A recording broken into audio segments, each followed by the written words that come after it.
Un tagad es gribu aicināt Jūri Ciganovu, Latvijas Kara muzeja direktora vietnieku pētniecības darbā, un viņš stāstīs par sabiedrības viedokli par bruņoto spēku izvietošanu 20. gadsimta 90. gadu sākumā Baltijas valstīs, par kopīgo un atšķirīgo. Labdien, godātie klātesošie, labdien tie, kas nav redzēti šodien vēl.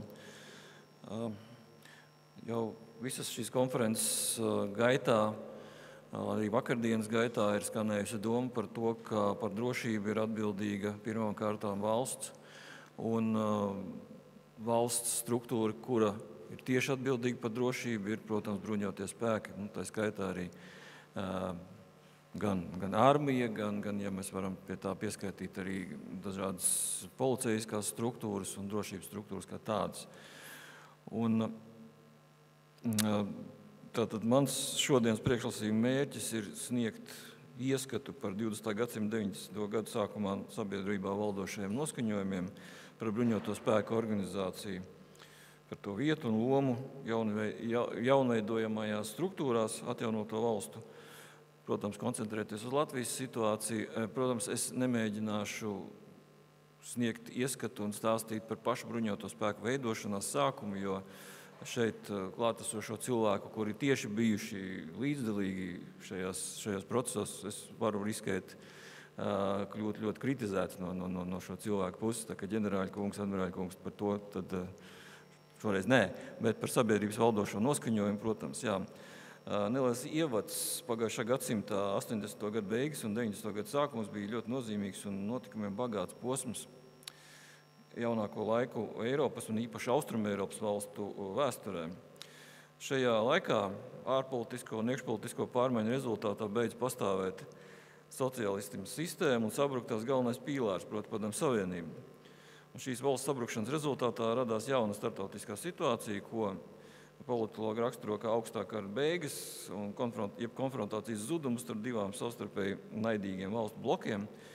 Un arī, protams, neatkarīgo valstu izveidošanās, vai kā Baltijas valstu gadījumā šo valstu neatkarības atjaunošanu de facto. Un kas principāli izmainīja un radīja jaunu starptautisku attiecību veidošanos Eiropā. Latvijā, Lietuvā un Igaunijā pēc neatkarības atjaunošanas bija izveidojusies gan īpatnēja situācija, proti šo valstu teritorijās joprojām atradās Padomju Savienības bruņotie spēki vai vēlāk Krievijas Federācijas bruņotie spēki. Un joprojām pastāvēja arī okupācijas laikā izveidotās padomju valsts pārvaldes institūcijas. Tas, ka mūsu valstīs ir jāveido savas bruņotās struktūras, skaidri tika apjausts pēc 1991. gada barikāžu notikumiem, janvāra notikumiem. Paralēli šo struktūru praktiskās veidošanas procesiem sabiedrībā aizsākās diskusija par armijas vai kādas citas bruņotās formācijas nepieciešamību atjaunotās valsts aizsardzībai.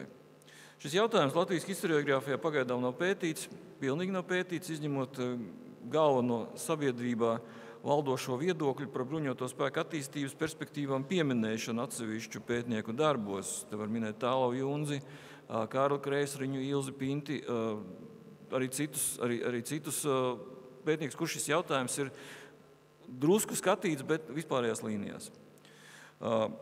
Situācija kā Latvijā ir arī mūsu abās kaimiņu valstīs, Lietuvā un Igaunijā, proti 20. gadsimta 90. gadu militāru politisko procesu pētniecība ir vēl tikai pašā sākuma stadijā. Tātad tikai pēc 1991. gada janvāra un arī augusta notikumiem un valstiskās neatkarības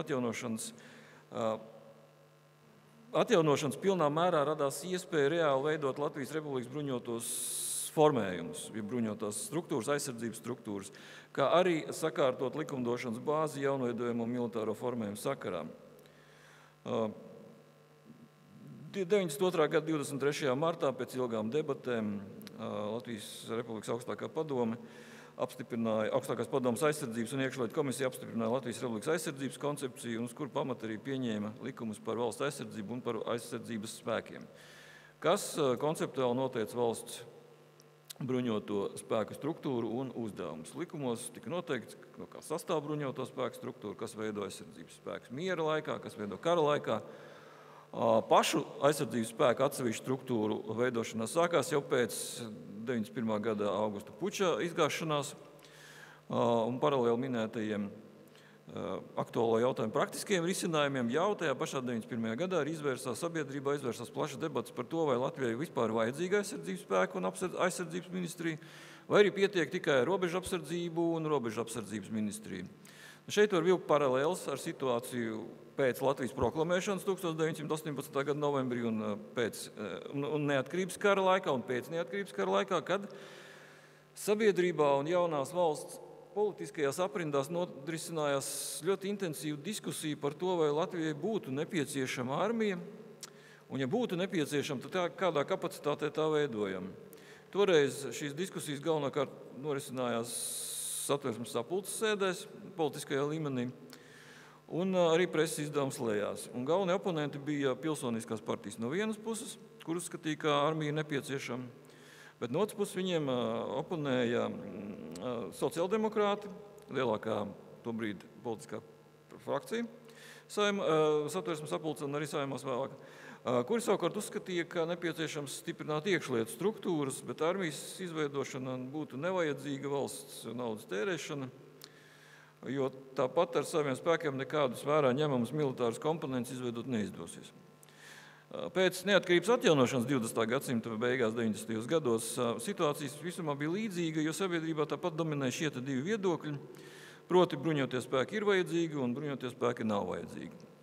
Armija, lai kā tā arī sauktos, piemēram, aizsardzības spēki, bruņotie spēki vai kā savādāk, armijas eksistences pretinieki izvirzīja divus argumentus. Pirmkārt, valsts nav tik bagāta, lai uzturētu armiju. Otrkārt, armijas izveidošana nespēs novērst valsts sagrāvu militārās agresijas gadījumā. Ja Latvija ir pārāk maza, tās iespējamais militārais potenciāls ir pārāk niecīgs, bet visi mūsu potenciālie pretinieki ir stipri spēcīgāki par mums. Armijas pretinieki arī neskopojās ar epitetiem, ar emocijām, piemēram, tas ir neaprakstāms stulbums, tas ir citāts. Tāds vērtējums bija dots Inga Ezernieka laikrakstā Neatkarīgā cīņa 1992. gada martā. Ingus Gailums 1992. gada 10. martā laikrakstā Latvijas jaunatne, piemēram, rakstīja, citēju, valstī trūks līdzekļu zinātnē, medicīnai, kultūrai, stipendijām, pensijām un visbeidzot dzīves līmeņa straujai krituma apturēšanai. Taču 1992. gada pirmajā pusgadā valsts budžets liecina, ka militārā jomā naudas netrūks, citādi beigas. Armijas pretinieku aprindās šīs aprindas kuplināja arī tāda sabiedrībā pazīstama cilvēka, kā, piemēram, rakstnieks Andrejs Dripe, kurš proponēja jau gandrīz gadsimtu seno sociāldemokrātu saukli, ka armijas ir jālikvidē visur un visiem. Cienījamais tobrīd vēsturisko romānu autors Laimons Purs, kurš savukārt izteica viedokli, ka nepieciešams cīnīties ar noziedzību, kas arvien pieaug, nevis māžoties ar bērnišķīgām spēlītēm ar ieročiem un munīciju. Uzklausot šādus spriedumus no mūsdienu redzes viedokļa, jāņem vērā, ka šos armijas pretinieku viedokļus noteikti ir ietekmējuši 50 padomju okupācijas gadi, kad padomju iekārta daudzos cilvēkos bija radījusi alerģiju pret visu militāro. Un nevēlēšanās dienēt padomju armijā bieži vien pārauga nevēlēšanās dienēt jebkādā armijā, tā skaitā arī Latvijas aizsardzības spēkos. Saskaņā ar tā brīža veiktiem aptaujas rezultātiem obligātā militārā dienesta nepieciešamība Latvija atbalstīja 34% Latvijas pilsoņu un 28% nepilsoņu. Tas nozīmē, ka lielākā daļa cilvēku bija noraidoši pret vispārēju obligāto militāro dienestu. Protams, šāds viedoklis var būt subjektīvs, taču zinām ieskatu sabiedrības noskaņās tas dod. Lūk, ir citāts no žurnāla Vīri 1995. gada februāra, kur bija publicētas 5 jaunu cilvēku diskusija par to, ko lai sargā jauna armija un vai tā vispār ir nepieciešama. Šeit ir tāds pagarāks citāts, citāts. Daudzus jaunus, talantīgus cilvēkus ar ļoti labsirdīgu un lēnu dabu padomju armija pusgada laikā padarīja par fiziskiem vai garīgiem kropļiem. Par daudzu likteņiem mēs zinām, taču viņi nekur nav pazuduši. Tepat velk savu nožēlojamo dzīvi, jo nav aizgājuši viņa saulē. Vai Latvijai vispār ir vajadzīga armija? Pašreizējā nabadzībā Latvija spēja izdot 1000 latu armijas uzturēšanai? Tas bija jautājums. Vai šī nauda nemaz neaiziet aizsardzībai, bet uz ministrijām un štābiem jaunu mundieru pieliekošanai?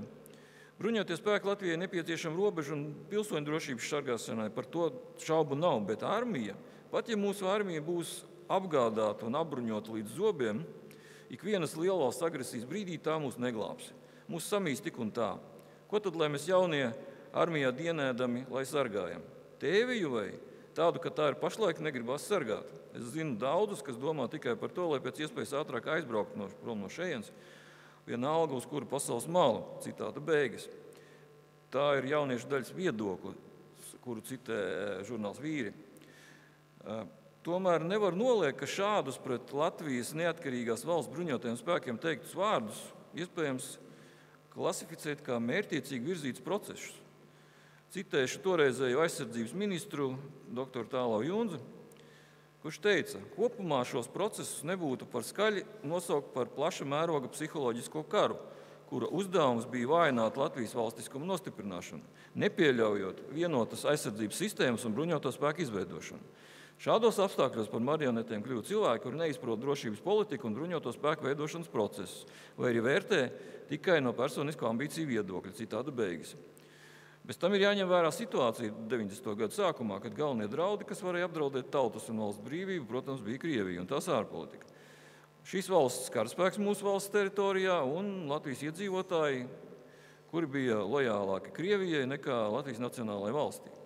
Šīs sabiedrības daļas viedoklis par Latvijas bruņoto spēku nepieciešama atspoguļojas socioloģiskajā aptaujā, kuru veica aizsardzības ministrija savas darbības sākumā. Proti Latvijas pilsoņu un arī Latvijas nepilsoņu vidū tomēr dominē viedoklis, ka Latvijai armija ir nepieciešama. Pilsoņu vidū tādu bija 71,5%, nepilsoņu vidū 56% no aptaujātajiem. Līdzīgi bija ar robežsardzes nepieciešamības pamatojamību, proti pilsoņu 87%, bet nepilsoņu 73% izteica robežsardzei atbalstošu viedokli. Tomēr okupācijas sekas, iekšēji apdraudējumi un nestabilitāte, kā arī daļas sabiedrības neticības par to, ka izdosies no valsts teritorijas izvest visu Krievijas karaspēku, bija par iemeslu, ka šīs sabiedrības daļa bija pret nopietna bruņota spēka izveidas nepieciešamību Latvijas Republikas pakļautībā. Tāpat šobrīd nav izanalizēti tieši mūsu valsts krievalodīgajā presē 1990. gadu pirmajā pusē esošo publikāciju skaits un publikācijas kā tādas pret armijas izveidošanas nepieciešamību. Neapšaubam, ka tādu bija ļoti daudz, ja ne lielākā daļa un pat ja ne visas. Runājot par armijas atbalstītāju argumentiem par labu valsts aizsardzības struktūru veidošanu, atkal es citēšu doktoru Tālau Junzi. Citāts: neatkarības pasludināšana iedvesmoja tos Latvijas patriotus, kur uzskatīja, ka laiks atzimt Latvijas armijai. Īpaši tas sakāms par bijušajiem Latvijas armijas virsniekiem, karavīriem, kuri, domājot par savu tēvzemi, bija savulaik dienējuši dažādās armijās un cīnījušies dažādās frontēs. Latviešu strēlnieku apvienība, kas bija nodibināta jau 1989. gadā, ne tikai prātoja, bet arī ķērās pie praktiski jautājumu risināšanas, par spīti patstāvīgam Padomju Savienības politiskajam spiedienam un jaunās Latvijas valdības neizlēmībai aizsardzības jautājumu risināšanā. Var tikai apbrīnot šo entuziastu nelokāmo pārliecību, ka Latvijas armija atzims, ka viņu lielās darba spējas sagatavojot savā brīvajā laikā šos apjomīgos reglamentus, bez kuriem grūti iedomāties sekmīgu Latvijas aizsardzības spēku un zemesardzes veidošanos jau tūlīt pēc 91. gada puča. Citāta beigas. Pēc Junča vārdiem jaunveidojamajiem valsts aizsardzības spēkiem nevajadzētu būt pārāk lieliem, apmēram 5–6 tūkstoši cilvēku. Un viņš teica, mums nebūs klasiskas tipa armijas un termins aizsardzības spēki vislabāk raksturo to būtību. Tādēļ neredzu jēgu skaitliski lielai armijai. Mēs neesam ne materiāli, ne tehniski spējīgi izveidot skaitliski lielu armiju. Aizsardzības spēku galvenais uzdevums nenoliedzami ir valsts robežapsardzība, un tādēļ tie veidosies uz robežapsardzības spēku bāzes. Bet zemesardze ir un paliks šo spēku paliks, citāta beigas. Šajā laikā tika rīkot arī semināri par bruņoto spēku izveidas nepieciešamību, kuros viens no galvenajiem pamatargumentiem valsts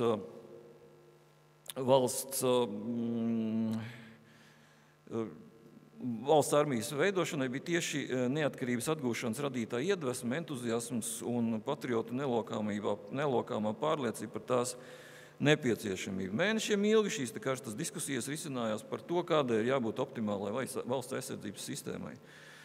Un šajās diskusijās iezīmējas divi galvenie Starp citu, viens otru izslēdzošie viedokļi. Pirmais ir tas, ka jāveido klasiska tipa armija, kuras darbības stratēģija un taktika līdzinātos šabloniem, kas apzināti vai neapzināti ir ņemti no bijušās Padomju Savienības bruņotajiem spēkiem. Un otrais ir, ka regulāra armija vispār nav vajadzīga, bet aizsardzību izveidojam pēc Šveices parauga, kā galveno aizsardzības spēku izmantojot zemesardzi. Lai šos strīdīgos jautājumus beidzot atrisinātu, pēc Latvijas Tautas frontes iniciatīvas 1992. gada 23. februārī Jūrmalā notika plaša diskusija par optimālo Latvijas aizsardzības modeli. Šajā reizē izveidoja saskaņošanas komisija, kurā ietilpa augstākās padomes, aizsardzības ministrijas, zemesardzes, Latvijas Tautas frontes, Latviešu strēlnieku apvienības un Nacionālo karavīru biedrības pārstāvi. Komisijai darba gaitā izdevās atrast savstarpēju kompromisu un tā sagatavoja dokumentu, kur iesniedz augstākajā padomē, uz šīs koncepcijas pamata arī vēlāk tika izstrādāti manis pieminētie likumi par valsts aizsardzību un par aizsardzības spēkiem. Bet sabiedrībā diskusija turpinājās salīdzinoši ilgi. 1993. gada februārī aizsardzības ministrija rīkoja plašu startautisku konferenci ar nosaukumu "Kāpēc mazajām valstīm vajadzīga armija?", kurā aicināja piedalīties ekspertus no Beļģijas, Dānijas, Nīderlandes, Luksemburgas. Un šīs konferences mērķis bija Latvijas iedzīvotājiem pierādīt bruņoto spēku nepieciešamību. Tāpat lielākā daļā sabiedrības, nemaz nerunājot par militāriem speciālistiem, bija skaidrs, ka paralēli aizsardzības spēku, zemesardzes un robežsardzes attīstībai un nostiprināšanai Latvijai ir nepieciešams pēc iespējas ātrāk iekļauties Eiropas un demokrātiskās pasaules kolektīvās aizsardzības struktūrās. Un šādu uzskatu krustugunīs uzvarēja Latvijas bruņoto spēku atbalstītāju viedoklis, un jau 1992. gada janvārī tika aizsākts formēt aizsardzības spēkus. Lietuvā un Igaunijā viņa aizsardzības sistēmā 90. gados, 90. un 91. gadā risinājās līdzīgi procesi kā Latvijā. Šīs valstis atjaunoja arī neatkarību 90. gadā un piedzīvoja 91. gada krīzi, augusta puču. Un arī Lietuvā un Igaunijā šajos apstākļos izšķīrās par savu bruņoto spēku veidošanu no pašiem pirmsākumiem, neņemot neko no brūkošās Padomju Savienības. Kopumā procesi bija līdzīgi kā Latvijai. Tā skaitā veidojās brīvprātīgi militāri formējumi. Piemēram, Lietuvas brīvprātīgais valsts apsardzības dienests un Igaunijas aizsarga apvienība Kaicelīte atzīm ielaicīgi šo valstu neatkarības atjaunošanu, apliecinot vēlmi nosargāt brīvību un neatkarību. Lietuvā, atšķirībā no Latvijas un Igaunijas, valsts apsardzības institūcija departaments, kā arī tiesiskā bāze brīvprātīgiem un obligātiem militāriem dienestiem tika izveidot jau 1990. gadā, laikā, kad PSRS centās nepieļaut Baltijas valsts neatkarības atgūšanu. Lietuvā izveidojās 91. gada augustā apsardzības ministrija pēc augusta puča, bet armija izveidoja 92. gada nogalē. Lietuva izvēlējusies Vācijas aizsardzības modeli, kur miera laika aizsardzības spēku uztur vienības, kas ir daļa, jeb apmēram puse no kara laikā paredzētās struktūras, un mobilizācijas gadījumā rezerves karavīri papildina miera laika struktūru. Rezultātā tobrīd bija daudz vienību ar nepilnu štatu, un Lietuvas aizsardzības spējas šajā laikā arī balstījās uz obligāto militāro dienestu. Savukārt Igaunijā aizsardzības spēku veidošanās sākās vēl pirms apsardzības ministrijas nodibināšanas, un Igaunija bija noteikusi virzību uz totālās aizsardzības modeli, kas līdzinājās Igaunijas ziemeļu kaimiņu valstu armijas struktūrai. Bruņoto spēku miera laika uzdevums bija sagatavot armijas rezerves, kur laikā savukārt kuras bija pamats kara laika struktūrai. Tas bija tas īsais ieskats sabiedrības viedoklī par armijas bruņoto spēku nepieciešamību mūsu valstī. Paldies par uzmanību.